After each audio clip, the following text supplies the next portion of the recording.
What's up, YouTube? It's your boy DR2727. Shout out to my Transformers collectors, 1/12 scale collectors, whatever you collect, shout out to you. And this week's 2MP or not to MP is KFC Snapdragon. I forget his third party name, but it's their Snapdragon. And if you, just as a real quick catch up, if you don't know, this is where we look at masterpiece figures and say, is it a masterpiece by today's standards, 2021 standards? In 2021, is this a masterpiece?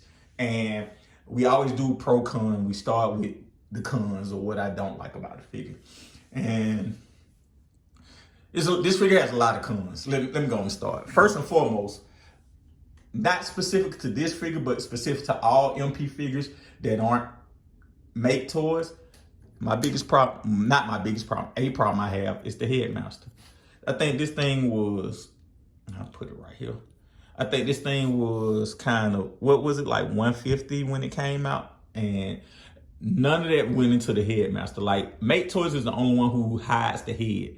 So like if I'm getting a masterpiece, and I did a video on this with how we deserve better MP Headmasters and Target Masters, and for a third party or fourth party or somebody at home who printing these things, it would be really cool if somebody printed better Headmasters and Target Masters, because these things we get from MP companies suck, and this sucks.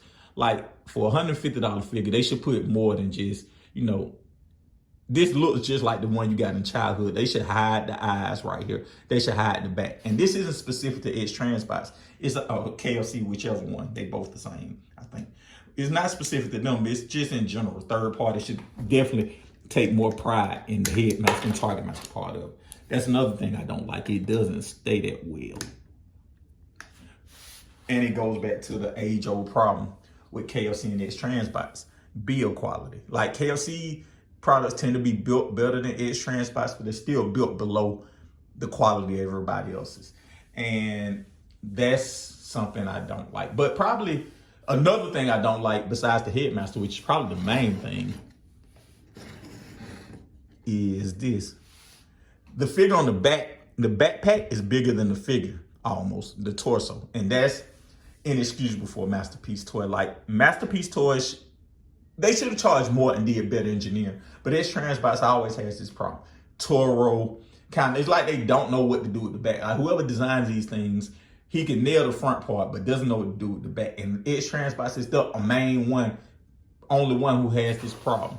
So also, besides the Headmaster, besides the back, what I don't like is how plain it is. It's not painted. Like, the only things that are painted on here are the thighs, which are die cast, basically the die cast parts, the thighs and these turquoise claws right here. Those are painted and they're die cast, and they're painted really well. But this figure isn't really, this figure isn't painted, excuse me. And the problem with that is that this gray comes across as drab, this die cast parts here come across as drab. The feet, it's just plastic on plastic on plastic on plastic. And believe it or not, when it sits on the shelf, this thing has a lot of good size on it, but it doesn't have the presence that the size commands because it isn't painted well. And just as a quick scale comparison, just show you how big it is.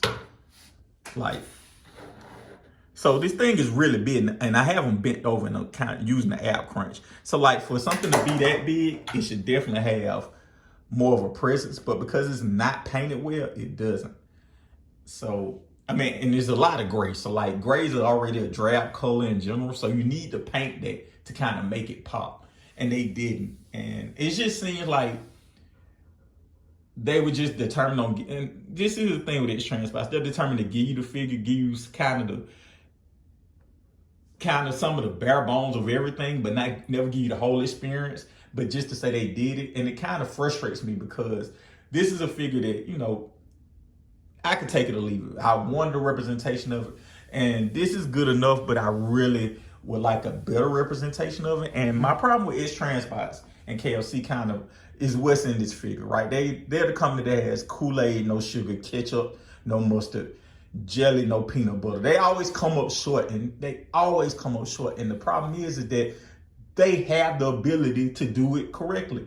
You seen figures, they have figures, their skids, that Wild Rider, really well painted. You see, the only thing they haven't done, they can show them that they can consistently do, is engineering on the back. Like, they don't know how to solve engineering completely on the back. So that's just their limit. But the problem with these things is that they don't, They never take all the things they do good and put them all together one time. They never get it completely right. And that's kind of frustrating for them. So I've spent 4 minutes talking about what I don't like. Let's talk about what I do like. I like the accessories. I mean, it comes with a flight stand, the 2 guns. They were the first ones to do blast effects, which is interesting. KFC is always, x-transbots KFC are pretty much usually the first third party to do stuff. And they very rarely do it right. But the blast effects was something they did do right. This comes with an app crunch, as you can see. The transformation is actually simple for a triple changer. And the modes, I love the jet mode. I like the Snapdragon mode. All the modes are cool. It's just the things in between and the things outside of that just make it not an MP figure. So like, it's 5 minutes and 50 seconds in. It's not an MP figure. I'm sorry it took so long to get though. I'm sorry I took the scenic route. It's not an MP figure. Do I need another Snapdragon? Probably not. But I would tell you this, guys. I would sell this figure before I would sell this figure. I'm leaning more towards selling this figure than I am keeping this figure. I just don't think it's a good representation of a character that's a D or E list celebrity in the Transformers fandom. So I bought it. It's good enough for me, but if I ever had to downsize my collection, this would be the first one to go. I think that this may be the worst figure in my MP collection. Thank you guys for watching Not a Masterpiece. Let me know which figure you like. Let me know your thoughts on this guy. Is this guy a masterpiece to you or not? All right, again, thanks for watching.